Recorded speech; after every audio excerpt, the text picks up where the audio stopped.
আসসালামু আলাইকুম। আজকে আমরা দিনাজপুর বোর্ড ২০২১ গতি অধ্যায়ের যে প্রশ্নটি আছে আমরা আজকে এটা নিয়ে আলোচনা করব ইনশাআল্লাহ। এবং এখানে যে প্রশ্নটি আছে তারও সমাধান করব ইনশাআল্লাহ আমরা। তো এখানে গ নাম্বার প্রশ্ন আর ঘ নাম্বার প্রশ্ন আমি লিখে নিয়েছি এবং উদ্দীপকটাও লিখে নিয়েছি যে ক বস্তুটি স্থির অবস্থান হতে ৫ ms ইনভার্স 2 সুষম ত্বরণে চলছে এবং খ বস্তুটি এর ৩০ মিটার পিছন হতে ১৮০ কিমি/আওয়ার বেগে সুষম বেগে চলছে। এখন আমার গ নাম্বার প্রশ্নটা বলছে যে কতক্ষণ পর তাদের বেগ সমান হবে? কতক্ষণ পর তাদের বেগ সমান হবে? তারা কি একাধিকবার মিলিত হতে পারবে? তো এই ধরনের প্রশ্ন আমার কাছে খুব ইন্টারেস্টিং প্রশ্ন বা অনেক খুব ভালো লাগে আমাকে এই ধরনের প্রশ্নগুলো। এবং এগুলো খুব ইজি, এত ইজি যে তোমরা যদি ২-১ বার দেখো ইনশাআল্লাহ তোমরাও খুব সুন্দর করে পারবা। আচ্ছা, তো আমাকে এগুলাতে বুঝতে হবে। তো এই ধরনের অঙ্কগুলা আমাদের এই যে এখানে যেমন ক এবং খ বস্তু দিয়ে দিছে, এগুলা যে ইঁদুর বিড়াল দিয়েও আসতে পারে, বাইসাইকেল, মোটরসাইকেল বা মোটরসাইকেল, মাইক্রো এগুলা দিয়ে আসতে পারে। কিন্তু নিয়ম একই থাকবে, সবসময় নিয়ম একই। তাহলে ইনশাআল্লাহ আমরা যদি এটা বুঝতে পারি তো আমার মনে হয় অন্যান্য যে ম্যাথগুলো আছে যে এই টাইপের আমরা ইনশাআল্লাহ এগুলো পারবো নিজেরাই ইনশাআল্লাহ। তো আমরা এখন একটু আরেকবার পড়ে দেখি, বোঝার চেষ্টা করি। আর মনোযোগ দিয়ে বুঝলে ইনশাআল্লাহ আমরা এটি সহজেই সমাধান করতে পারবো। ক বস্তুটি স্থির অবস্থান হতে ৫ ms ইনভার্স 2 সুষম ত্বরণে চলছে এবং খ বস্তুটি এর ৩০ মিটার পিছন হতে ১৮০ কিমি/আওয়ার বেগে সুষম বেগে চলছে। ডবল হয়ে গেছে। তো এখানে আমার করতে হবে কি, যে প্রশ্নটা বলছে কতক্ষণ পর তাদের বেগ সমান হবে। তো আমরা সমাধানে চলে যাই।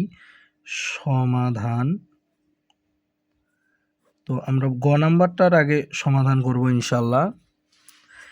তো এখানে আমার যেটা বলা হয়েছে যে কতক্ষণ পর তাদের বেগ সমান হবে, অর্থাৎ বেগ সমান হওয়ার জন্য আগে আমাকে বুঝতে হবে ক বস্তুটা কিভাবে আছে এবং খ বস্তুটা কিভাবে আছে।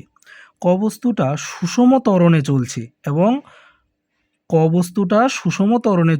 এবং খ বস্তুটি সুষম বেগে চলছে। আচ্ছা, সুষম বেগে চলা মানে কি? সুষম বেগে চলা মানে হচ্ছে এখানে কোনো ধরনের ত্বরণ নেই, অর্থাৎ বেগটা সমান। অর্থাৎ ৫ মিনিট আগেও যা বেগ ছিল ৫ মিনিট পরেও তাই বেগ, তারপর যে ৫ মিনিটের মাঝখানে যে সময়টা ওইখানেও বেগ একই।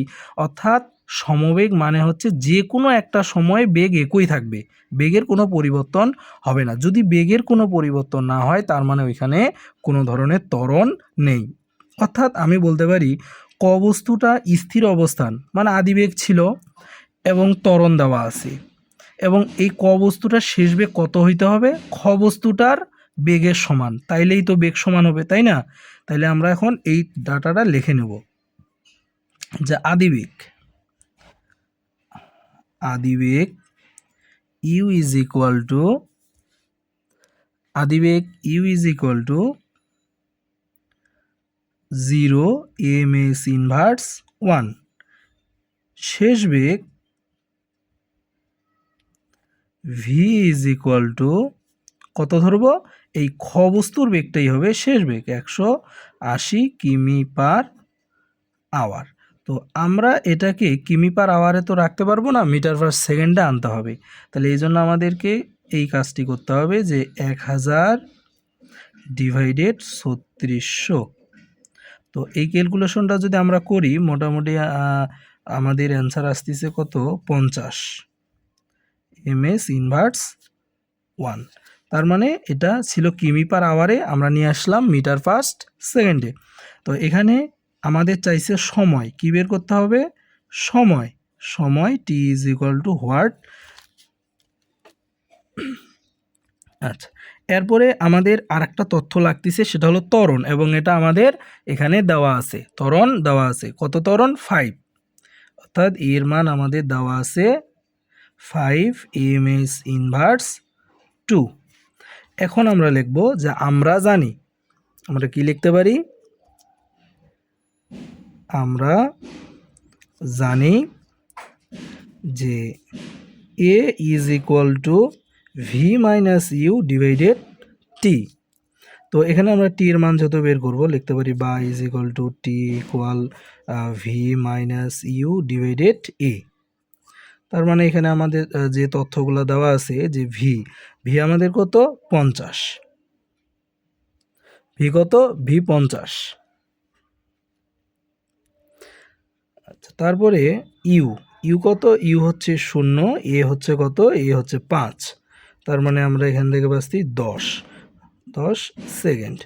অতএব টি এর মান আমরা কত পাইলাম, টি এর মান পাইলাম 10 সেকেন্ড। তাহলে আমরা প্রশ্নটাতে লিখতে পারি যে সুতরাং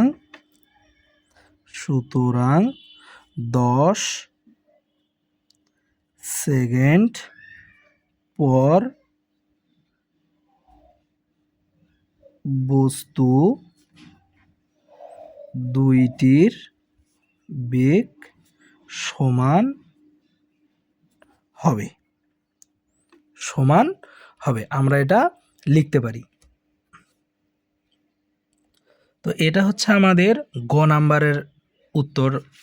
এখন আমরা ঘ নাম্বারটা যদি একটু আলোচনা করি, বলছে তারা কি একাধিকবার মিলিত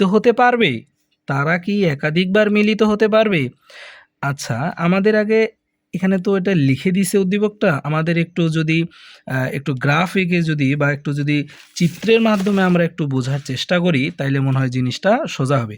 তো এখানে বলছে ক বস্তুটি স্থির অবস্থান হতে, অর্থাৎ আমরা মনে করলাম এখানে ক বস্তুটি আছে এবং এটা স্থির অবস্থান হতে 5 সুষম বেগে চলছে। আচ্ছা, এখানে ক বস্তুটা এটা এইদিকে চলছে, এটা কি সোজা এইদিকে চলছে এবং এটা হচ্ছে আমার ক বস্তু, এটা কি বস্তু, ক বস্তু এইদিকে যাচ্ছে এবং এই ক বস্তুর 30 মিটার পিছনে, কত মিটার পিছনে, 30 মিটার পিছনে খ বস্তুটি আছে।